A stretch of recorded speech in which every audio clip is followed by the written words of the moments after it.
There's an issue with setting goals, and that is that winners and losers usually have the same goals, and goals suffer from a serious case of survivor bias. We usually concentrate on the people that win, like, I don't know, Michael Jordan, people that we look up to, like, I don't know, Hamza, Iman, Andrew Tate, and we think that it was goals that got them to that point. But what you don't realize is that thousands and thousands of other men who were just like them, who wanted to be like them, but also had goals. So it isn't about goals that separates the winners from the losers. It's just that the winners do something different that the losers don't. It isn't about their goals. It's about the system, about how you were going to get to where you want to be in life. For example, the Olympics. Everybody wants a gold medal. Everybody wants a gold medal. Everybody wants to win. Everybody wants to be first. But of course, there's only going to be one gold medal. There's only going to be one first place. Everybody wants it. Everybody has the same goal of the gold medal, right? But only the winners get it. So the goal isn't what got them the gold medal. It's about the system. It's about what actually made them do the actions to get to the gold medal. For example, the Tour de France, or there were these English people that improved 1% of every single aspect you can imagine about cycling, like the little foot pedal, the little suit that the cyclists wear, the shape of the bike, like everything you can imagine. Even like their truck, they even painted it white so they could spot dust, so the people don't get like sick or anything. They improved 1% by every single tiny thing you can imagine. It seems like tiny things that don't make much of a difference, but they compound. Tiny different things that really 1%, 1%, 1%, 1%, 1%, and of course that compounded. It seemed like tiny things that didn't really add up, but over time they did add up, and it made them win the Tour de France, the English people. But it wasn't because they had a goal to win. It was because they actually had a system of improving 1%, of improving so much that basically nobody could compete with them. Imagine you have a messy room. Imagine you have clothes all over your room. You have t-shirts to the left, underwear to the right. Your mom is screaming at you to clean your room, but you don't want to do it. Let's say somehow, magically, you just muscle up the energy to just clean up your room. You fold everything very neatly, and within a month or two, there's underwear to the left, there's t-shirts to the right. Your room is messy again.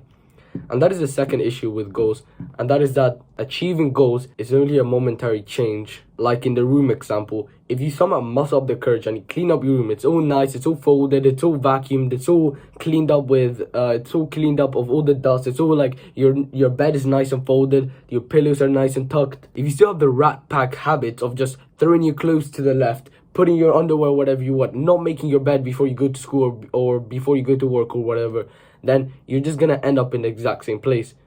That's another example of, it's not about the goals, it's about the system you put to get to your goals, to get to the destination. And you're left chasing the same outcome of having a clean room without changing your system. You want the goal of having a clean room, but you still have the bad habits of just tossing your clothes everywhere.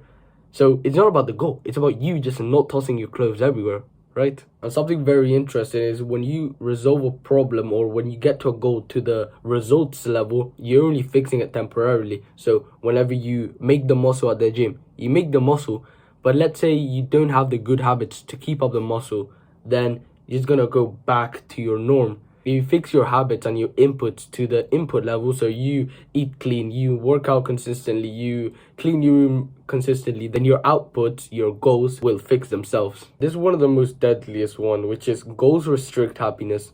You usually have this mentality that when you reach a goal, whenever you get to that destination, then you'll be happy. Whenever you make the muscle, whenever you're making 1, 3, 10K a month, whenever you're making money, whenever you have the muscle, it's restricting your happiness to see as you having to get to that destination.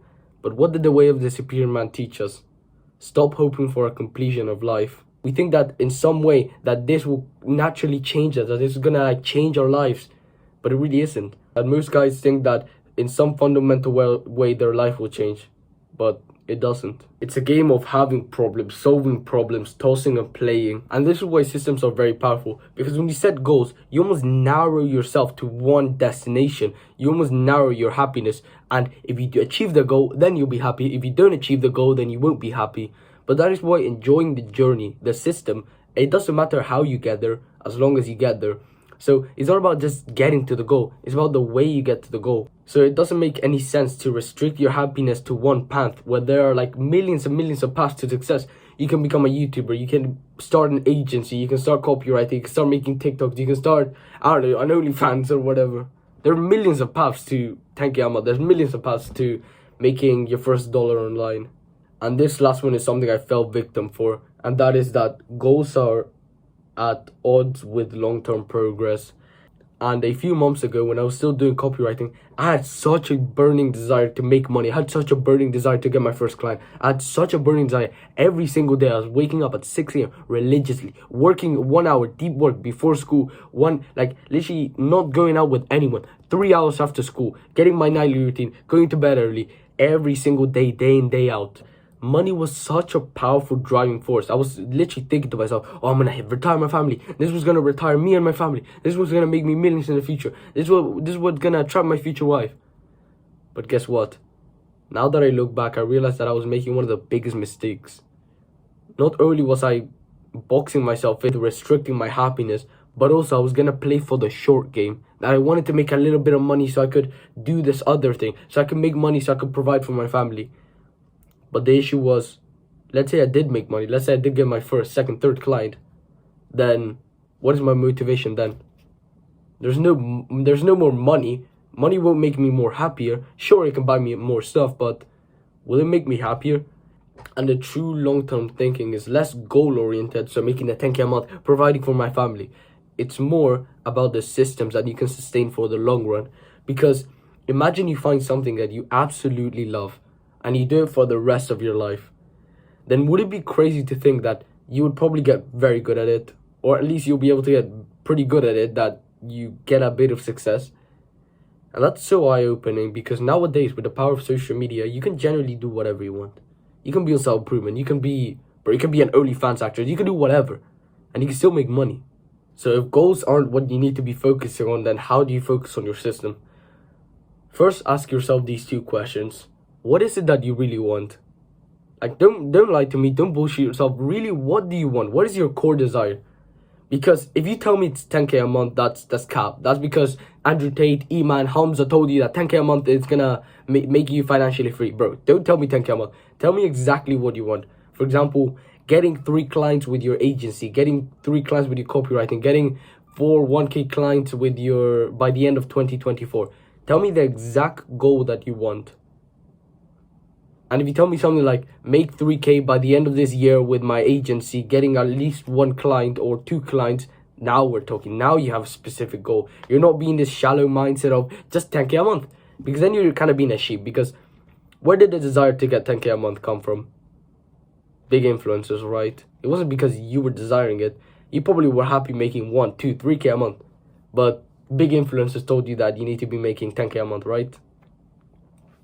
And the second question is, what are you going to do to get there?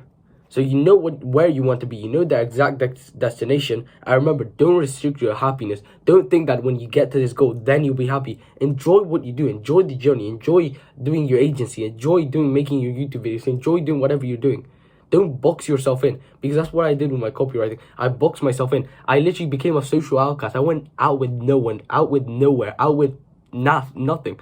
I would literally, as soon as school finished, I would just get my bike and ride as fast as I could back home without talking to any of my friends, without socializing. And it really deteriorated my mental health.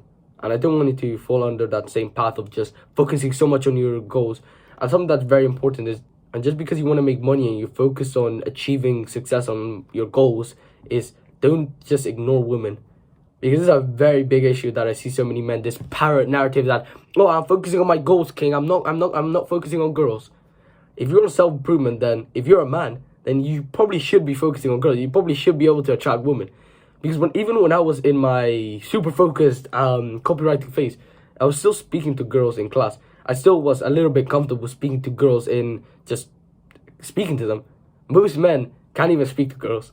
And it's such a sad reality that so many men on self-improvement have this narrative that, oh, I'm focusing on my goals, I'm not focusing on girls. Are you even a man if you can't even speak to girls? I know that's a crazy narrative, but it's kind of the truth. I know I went on a side rant, but the second question is, what are you going to do to get there? And this is what most people lack. Because most people don't even know what they want. They kind of just make YouTube videos. They kind of just do agency. They kind of just do whatever they want because they're just doing it. They don't have a pinpoint goal that, oh, they want to get this client. They want to do this thing. They want to do this other thing. But the rare people that do have like a clear path ahead, they know how they're going to get to that destination. Those are the people that are going to win. Those are the people that are very, very good. And that is what separates the winners from the losers. Because the losers just visualize their goals. They're just looking up at their big daddies trying to succeed. But what more intelligent people do is that they think to themselves, okay, what do I actually want? I want to get 4 clients with my agency. How am I going to get there? I'm going to focus down, not get distracted by anything, still be on my self-improvement so I can be at optimal health, so I'm happy, I'm present, I'm more disciplined with my, I don't know, cold calls, with my emails. I'll be happy to provide my service. I'll be mentally happy. I won't hate my job. I won't just restrict my happiness to getting to this destination. I'm still gonna view sunlight. I'm still gonna be healthy. I'm not gonna do any of my, I'm gonna minimize every single bad habit because it's gonna pull me away from my goal. I will not waste any time on my phone or people that don't benefit me unless it's absolutely necessary. That is the kind of mindset you want to have if you really want to achieve your goals. Because like I said, most people don't even know what they want. Most people are kind of just like, oh, I want to make 10K a month. Well, how are you gonna do that? Like, they don't know. And how are you gonna get there? That's literally like, you're already ahead of 99% of people when you're speaking like that, though. What do you want and how are you gonna get there? It's so simple, yet most people just overlook it. They kind of just shoot into the dark, trying to make 10K a month through whatever business model they see, whatever. Okay, so TikToks are popping off. Oh, but agencies popping off. Oh, but this. Focusing on one thing, and I'm telling you, it's going to be one of the greatest things you can do. Because like I said, goals are odd of long-term progress. That whenever you do make your 10K a month, then you'll be happy. No, you want to do something that you actually enjoy doing, something that you actually feel like you want to do for a very long time, and you will get good at it. Just like, I don't know, agency, copyright. Just do something for a reason, not just because of 10K a month. Like freeing your family, like helping your family, helping, I don't know, the world. Really hope you benefited from this video.